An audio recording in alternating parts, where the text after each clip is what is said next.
Good evening. I'm not the usual preacher here. Most of you know that. Just drove over here from Columbus, Ohio, and showed up about 20 minutes before services started. And Dad told me when I told him I was going to come visit for Labor Day that I'm preaching. So here I am, and it's good to be here. Appreciate you being here. Today's sermon is going to be a little bit different. We're not only going to use a Bible, we're going to use a psalm book. So if you want to turn to number 431, you can, which is none of self and all of thee. Some of these lyrics are going to be up here on your screen as well, but it's fitting, this lesson, because the opening illustration has something to do with something that happened here, which is the inspiration behind this lesson. Years ago, when I was here, probably high school, college, something like that, my twin brother Dave was up there in the booth, and I tell this story at a lot of churches, and so he's going to be really happy to hear this. But he was, you know how here, this is a very unique thing. You guys have a hard time leading the entire song, I've noticed. It's always the first or second verse. It takes too long, I guess, to lead a whole song. I don't know. I'm ribbing you a little bit. But I didn't ask for any feedback from the audience. Number 431, though, Dave was leading this song, and he said, we're just going to lead the first verse only. This was our closing song. Well, I want you to read the words of this first verse, okay?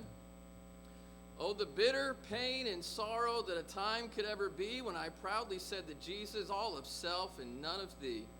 All of self and none of thee, all of self and none of thee. And when I proudly said to Jesus, all of self and none of thee. And then we stopped and we led the closing prayer. And I think I said to Dave, I don't know if you read the lyrics of that song before you led it or not, but I'm not sure that was the closing, motivating thought that we wanted to end on here. Let's all be selfish. That's the idea behind the first verse of this song.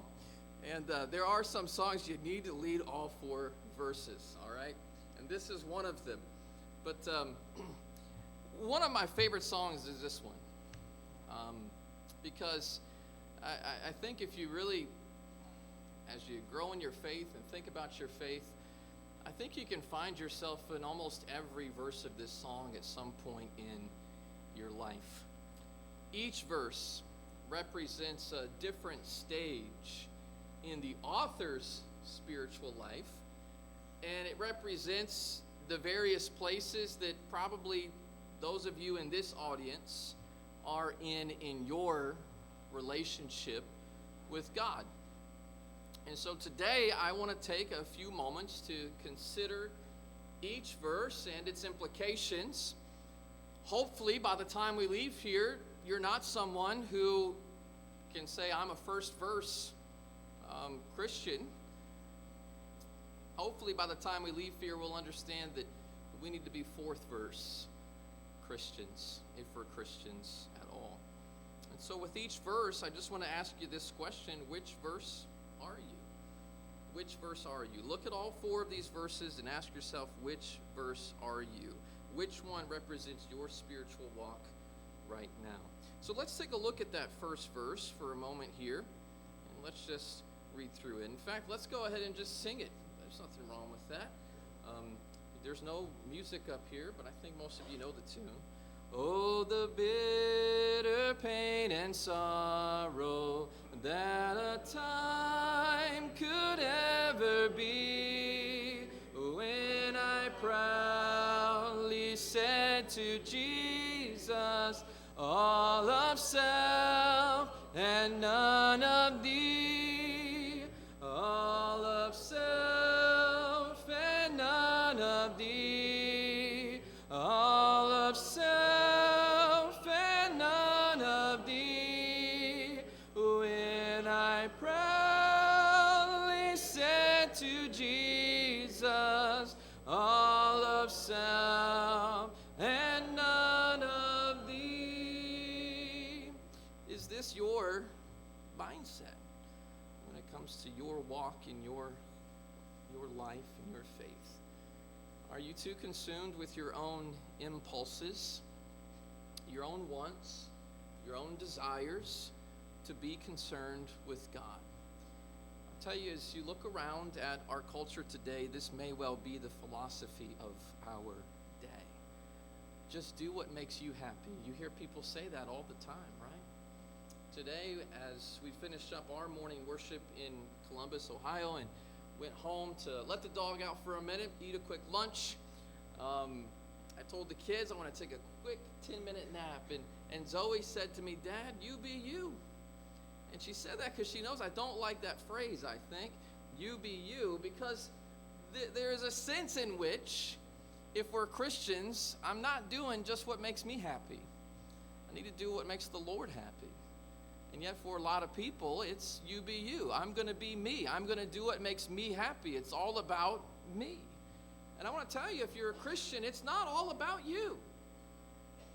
Romans chapter 1 and verse 28, just look at a few verses with me. It describes the product of those who remove God from their minds. Romans chapter 1 in verse 28. It says in verses 28 through 32, they did not like to retain God in their knowledge. These are people who say, I don't want any of you. I don't want any of you, God. I don't want you in my knowledge. I don't want to think about you. And so God says, I'm going to let you do what you want to do. Like, you've got free will. And God gave them over to a debased mind, verse 28 says, to do those things which are not fitting. And so what did they begin doing? Verse 29 says they were filled with all unrighteousness. They didn't think about being right with God. They didn't care whether they were right with God. And that's really what righteousness is. I want to be right with God. I want to be justified with God. But people who don't care about God, they're filled with unrighteousness. They're filled with sexual immorality. I want to do what makes me happy, what makes me feel good. Filled with wickedness, with covetousness. I want to make some of that money, because money in the minds of many people is the key to success. Covetousness is not just money. Maliciousness, they're full of envy. I'm not happy that you're doing better than me. I don't like you because you're doing better than me, so I'm envious of you. Murder. If I don't like someone, just kill them, and then I don't have to deal with them anymore. People are filled with murder that are selfish. They don't think about respect for life that God created. They're filled with strife and deceit. They're evil-minded. They're whisperers. They're backbiters. They're haters of God. They're violent. They're proud. They boast. Because they're all about themselves and they're not about God, they're arrogant people. They're inventors of evil things. They disobey their parents. Why? Because I want to be me and I don't want to do what my parents tell me to do. So I'm not obedient to my parents when it's all about me. And I don't care about God. I don't care about the people that God put in my life to guide my life, to bring me up in the nurture and admonition of the Lord. They're undiscerning. They're untrustworthy. They're unloving, unforgiving, and unmerciful. Take a look at another passage where it talks about those in Ephesians chapter 2 prior to their conversion and the way that they once walked. In Ephesians 2 and verse 1 it says, Christ made you alive, but you were once dead in your trespasses and sins. And you used to walk according to the course of this world, according to the prince of the power of the air, the spirit who now works in the sons of disobedience, among whom also we all once conducted ourselves in the lust of our flesh. What are we like when it's all about me and it's not about God? Well, we're people who walk according to our own lust. We fulfill the desires of our flesh and of our minds, verse 3 says. But I want you to notice the consequences of that type of philosophy. If you have that type of philosophy, that it's all about me, I'm just going to do whatever makes me happy. First of all, I want you to consider that there are those in the scriptures who held that philosophy as well. It's those in the days of the judges. In Judges 21 verse 25, it says that people in that time did whatever was right in their own eyes, without concern about whether or not God thought it was okay or not. They did what was right in their own eyes. They lived by their own standard. And because they lived by their own standard, everybody was living by different standards. Relative truth is the consequence when we live by our own standards. But that might be the way you were pre-conversion. before you came to Christ, but it shouldn't be the way you are post-conversion. If you'll have none of God now, then here's the consequences. He will have none of you in heaven for eternity. Romans 1:32 says, if you're this person who doesn't want to have God in your mind, God says he'll let you do it, but listen, you are deserving of death. Romans 1:32 says. Ephesians 2:3 says, if you're that sinner who walks however you want to walk, you're a child of wrath. And so there are consequences to this type of philosophy, this type of thinking. Now, maybe you're not that person. Maybe, I think maybe there's somebody here today, you're this type of person. You're a verse 2 type of person. Verse 2 says, yet he found me. I beheld him bleeding on the accursed tree. And my wistful heart said faintly, as they considered Jesus, well, some of self and some of thee. Maybe you're that person who you can see some of the goodness of Jesus, that he deserves a little bit of your time and a little bit of your loyalty, and so some of self, but also I want to give a little bit of myself to God. Some of self and some of thee. It says, my wistful heart said faintly, some of self and some of thee. So are you the type of person, you haven't thrown God out completely out of your mind, but you're the type of person who's only half dedicated? Because really, if there's some of self and some of thee, then that means you're not giving yourself completely to the Lord. The Bible is filled with indicators of things that can dangerously divide our attention. For example, the rich young ruler said, hey, Lord, I've kept all of your commandments from the time that I was a youth. And Jesus says to him, now here's what you need to do still, though. You need to sell everything that you have and give it to the poor. And he went away sorrowful. Why? Because he was willing to give some of himself to God except for his money. In James chapter 4, it talks about those who say, today or tomorrow we're going to go to such and such a city and we're going to buy and we're going to sell and we're going to make a profit there. And what James says is that instead of you thinking that way, you should be saying, if the Lord wills, we will do this or that. Sometimes for us, it's, I'm going to give some of myself to God unless there's a better business opportunity that comes along. Sometimes it's some of God, and unless it's time for sports. Football season starting up, right? For a lot of people, that begins to become quite a conflict on Sundays. Will I show up to church, or will I go watch my team and support my team at the big game? For some people, you're still in that mindset, well, I'll give some of myself to God when it doesn't conflict with my other God, my other idol.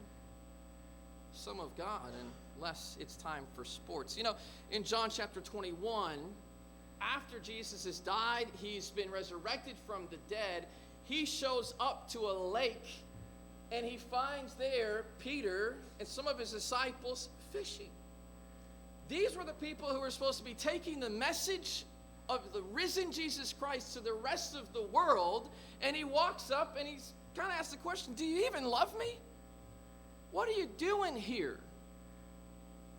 I've just died. I've been raised. You should be out feeding the sheep. Peter says, of course I love you. And Jesus has to ask him it 3 times. It's because he's questioning. You can say you love me all you want, but while you're out here on the lake, whether it's for recreation or whether it's for your job, and you're not out doing my work, your claims for love, I'm not sure if I'm buying them. I don't think Jesus was. For some people, it's some of God, unless it's time for sports, unless it's time for recreation, unless it's golf time or lake time. Some of God, except for on the weekends for some people. You know, I'll give myself during the week. I'll be a good Christian at work and at business. But on Friday night, I'm going to cut loose a little bit. Saturday night. 1 Peter 4 says, hey, there's some things that you used to do before you became a Christian, and you need to put them completely away if they're sinful. Some of God, but for some people, but I will compromise for family. Matthew chapter 10 says, hey, Jesus said, don't think that I came to bring peace. I also came to bring a sword. And sometimes truth is going to divide mother and child, brother and sister, in-laws. Sometimes the truth does that. Some of God unless it threatens my political standing. John chapter 19, notice an example there in verses 38 and 39 as we get closer here to the story of the death, burial, and resurrection. In verse 38, Joseph of Arimathea was a disciple of Jesus, but it says he was secretly for fear of the Jews. But he asked Pilate that he might take away the body of Jesus, and Pilate gave him permission. I like the fact that it feels like Joseph of Arimathea is coming out a little bit more here. For a while there, he was secretly discipled, but now he's getting bold enough to speak up to Pilate and ask for the body of Jesus. And Nicodemus is another one who was on the council of the Sanhedrin, who came to Jesus in John 3 by night. Verse 39 says, but now he's coming to Jesus bringing a mixture of myrrh and aloes about 100 pounds, and everybody knows Nicodemus was the one that anointed the body of Jesus. For a while there, it was some of you, Jesus, because I can see that you're a mighty man. Nobody can deny that when they look at your mighty works, but I got to keep my position on the council. So I got to be real careful about what I say and what I do. I don't want to really come out all the way for you. For some people, they'll follow Jesus unless it affects their political standing in the various political arenas of life that we all face. Some of God, sometimes unless our ideas are better. Matthew 7 talks about those who say, Lord, Lord, haven't we prophesied in your name, done many wonderful things in your name? And he says, then I'll tell them, depart from me, you workers of lawlessness. They were practicing iniquity. They were doing things that they thought were good, but Jesus never commanded it or authorized it. So some of God, unless they thought their ideas were better. Does this flaw exist in your religious life? Are you a sometimes Christian? Let me tell you, there's no such thing as a sometimes Christian. You're either a Christian or you're none at all. Those who are only half devoted to the Lord and his church, let me tell you what that means. It means you're also half devoted to Satan and your own pleasures. And Jesus warned of this danger. Take a look at Matthew chapter 13. Matthew chapter 13, verses 47 through 50. Jesus said, you got to take your stand one way or the other. In chapter 13, the kingdom of heaven is like a dragnet that was cast into the sea, gathered some of every kind. And when it was full, they drew it to shore. They sat down, they gathered the good into vessels, they threw the bad away. So it will be at the end of the age. The angels will come forth, separate the wicked from among the just, and cast them into the furnace of fire. There will be weeping and gnashing of teeth. Notice the dragnet is the idea of the church. And in the church, there are people who all claim to be followers of Christ, but it says at the end of the age, it's all going to be sorted out as to who was truly the follower of Christ and who wasn't. No kingdom that's divided against itself can stand, and if your faith is divided, it can't stand. We should not only realize the danger of this to ourselves, but I also want to say we should realize the danger of being half-hearted, sometimes Christians, to our family. In ancient Israel, God's special nation, his people, they became half-hearted in their service. And you notice what effect that had upon future generations. The future generations became more corrupt generation after generation. A half-devoted parent, you're going to breed quarter-devoted children, and a quarter-devoted child is going to bring forth an eighth devoted grandchild, and an eighth devoted grandchild is going to raise a 16th devoted great-grandchild, until eventually religion becomes meaningless or the children reject the half-hearted trend. So as parents and as leaders in our homes, we need to be fully committed so that we can share that and pass that on to the next generation. Well, here's the third stance. So maybe this is where you are. I think it's a picture of spiritual growth. It's a picture that we're beginning to spiritually mature, that we're beginning to realize that it can't just be half and half anymore. There's no 50-50 here. I've got to start putting myself aside, and I've got to start giving more of myself to the Lord. And so the third stanza reads this way: day by day his tender mercy. And isn't it wonderful that God is merciful and patient and long-suffering with us and gives us time to grow? And I think that's the picture here.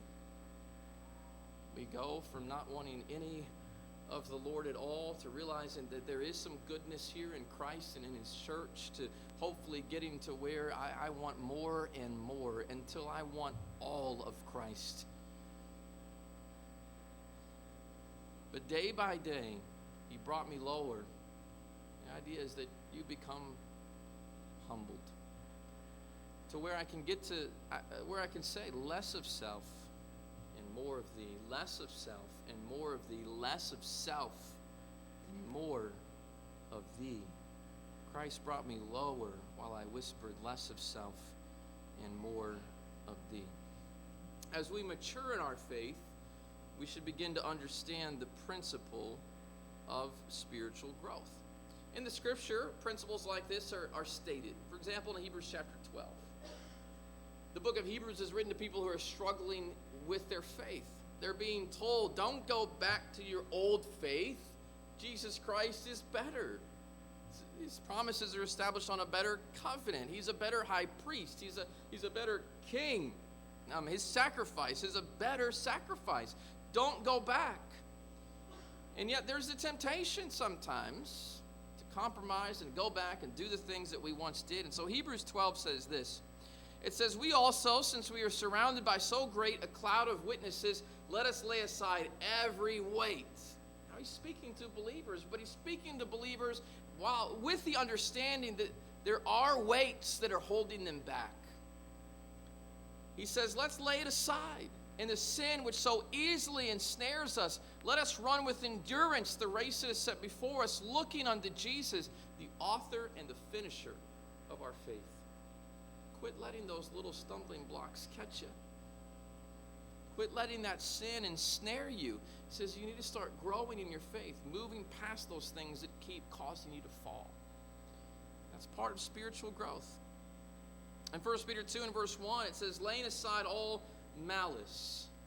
To me, this is a gardening picture. It's what you do when you go out to the garden and you really want things to grow. You get the rocks out of it, and you get the weeds out of it, and you get the little sticks out of it. You lay all those things aside so that you got good soil. And this is what we do with our heart. We lay aside malice. Those are things that are not going to help me be productive as a Christian. So I've got to put malice out of my life. All deceit. There's no more dishonesty with me. I've got to be completely honest all the time. There's all deceit. Get it out of your life. Hypocrisy. There's no more two-facedness. I've got to be consistent. The same way all the time. I'm a Christian everywhere I go, with every person I'm with. I've got to quit being hypocritical. Envy, evil speaking, which is so easy to fall into that trap. All these things that get it out. That's part of giving more of yourself to Christ and putting more of yourself aside. He says, when you do that and you desire the pure milk of the word that you may grow thereby, you'll grow. It's the key to growth. These two passages, Hebrews 12 and 1 Peter 2, they present two principles that help us mature in our faith. Unshackle yourselves from the burdens that are holding you back. Whatever those burdens are, you've got to unshackle yourself from those things and start living like Jesus and learning from his word. So have you reached that point in your faith yet where you realize it's time to get serious about the Lord and just quit dipping your foot in the kingdom? Right? Sometimes we're like, that little kid that's not sure if he wants to get in the pool yet or not. Kind of just dips over there and tests it for a long time. It's time to sink or swim. And that's what verse 4 is all about. Verse 4 is it's time when you reach full maturity as a Christian, where it's not about me anymore. It's all about the Lord. So stanza 4 says, higher than the highest heaven, deeper than the deepest sea, Lord, thy love at last has conquered. Christ has conquered. How does he conquer? He takes my will, and he takes my ambitions, and he takes my heart, and he takes my soul and my strength, and I finally make up my mind, I'm going to give all of me to you. first and great commandment is this: love the Lord your God with all, A-L-L, all of your heart and your soul and your strength and your mind. None of self, all of thee. None of self and all of thee. It's the same attitude. This attitude as a Christian, it's the same attitude that existed in Christ before he went to the cross. Before he went to the cross, he prayed, can you take this cup away? I don't know if I want to do this. And yet he prays, though not as I will, but as you will. And if this is what you want, God, and this is your will, then that is what I will resign myself to do. It is the difference between selfishness. Selfish person says, it's all about me. I don't care about you. It's the difference between selfishness and selflessness. Selfless person says, it's not about me, it's about you. And that was the attitude of Jesus. Such selflessness proves our understanding of the sacrificial nature of Christ's love. And it seeks to embody it. I heard a good story when I was in Ohio. I don't meet a ton of people that listen to my grandfather preach very much anymore, but when I was in Ohio, I met a couple that had heard him preach, and he said, I remember your grandfather. He preached over here at one of the congregations in Columbus years ago, and he stayed in our house. And they said when he stayed in our house, he said, I remember a story that he told, not in our house, but in his sermon. He enjoyed woodworking, liked working with his hands. I think Nathaniel used a violin that was made by his hands. There's a piece of furniture in Grandma's house that was made by him. He really enjoyed it. He was really good at it. I mean, you can make a violin pretty good at working with wood. That takes a lot of time and technique. And yet he one day decided that he was going to sell all of his woodworking material and stop doing it. And he said, he told this story, and he said the reason why is because I liked it too much.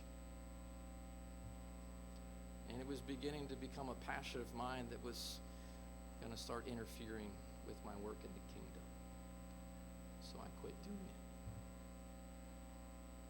I think that's a great picture of where we have to get in our maturity, in our walk with Christ. If there are things that are getting in the way of our faith and our kingdom work and our duties, we have to get to the point in our faith where we say, I'm going to quit living for me, I'm going to start living for you. Because you're my king, and I'm going to mind my king. God gave the ultimate sacrifice of his son so that we might have forgiveness. And when he gave the ultimate sacrifice, Jesus gave all of himself. All of himself. Romans chapter 5, verses 6 through 9, the picture that you read of Jesus in Romans 5 is this. When we were still without strength, in due time Christ died for the ungodly.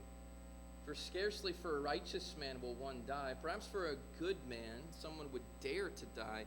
But God demonstrates his own love toward us in that while we were still sinners, Christ died for us.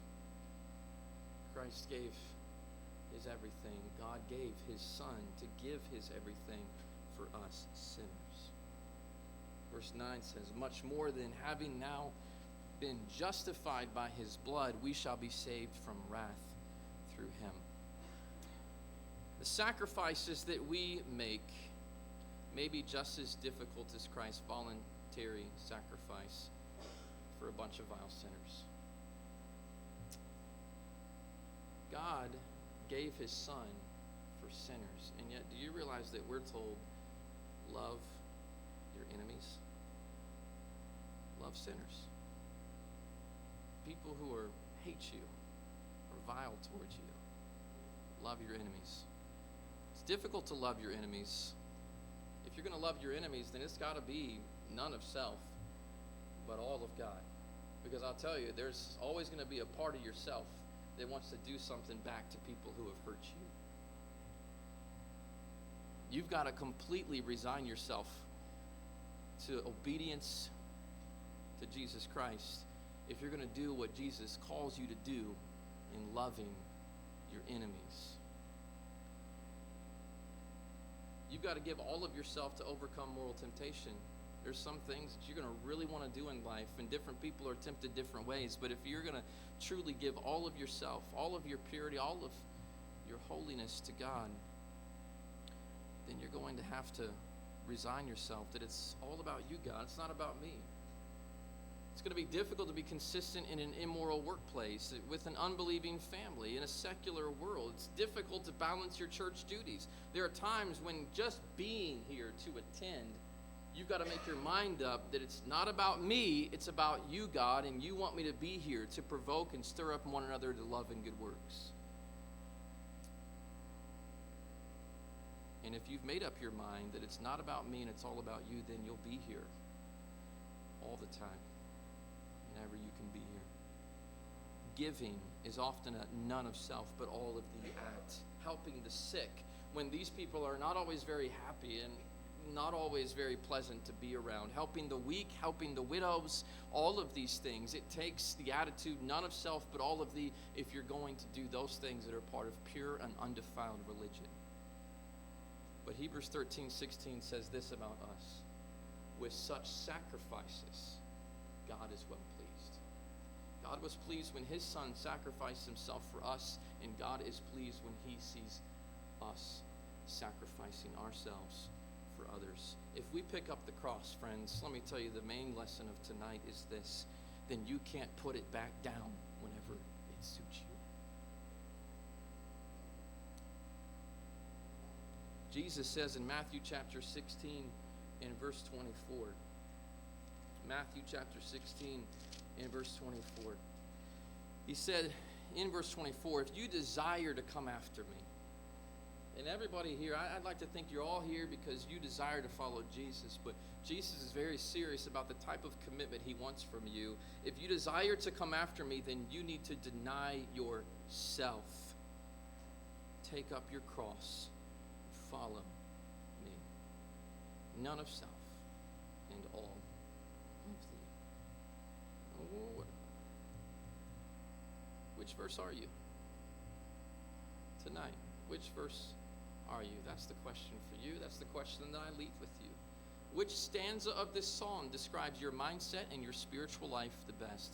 And if you expect to go to heaven, do you need to upgrade your devotion? Does your devotion need to grow stronger? If you'll let Jesus be your Lord, then he's got to rule your life. Jesus said of those who claimed he was Lord but didn't do what he said, why do you call me Lord, Lord, and not do the things which I say? You claim that he's your Lord, then are you doing in your life everything that he calls you to do? If you're not a Christian tonight, he calls you to believe in him as the Son of God, to turn from your sins, to be baptized into him. If you haven't done that yet, then you haven't even taken the first step in letting him be the Lord of your life. So what are you waiting for? If you know that he's the Son of God, then why not confess it? Why not turn from your sins, those things that are burdening you and holding you back, and why not be baptized into Christ so you can become a new creature and walk with him, giving all of yourself to him? Tonight you can do that. You can do it together.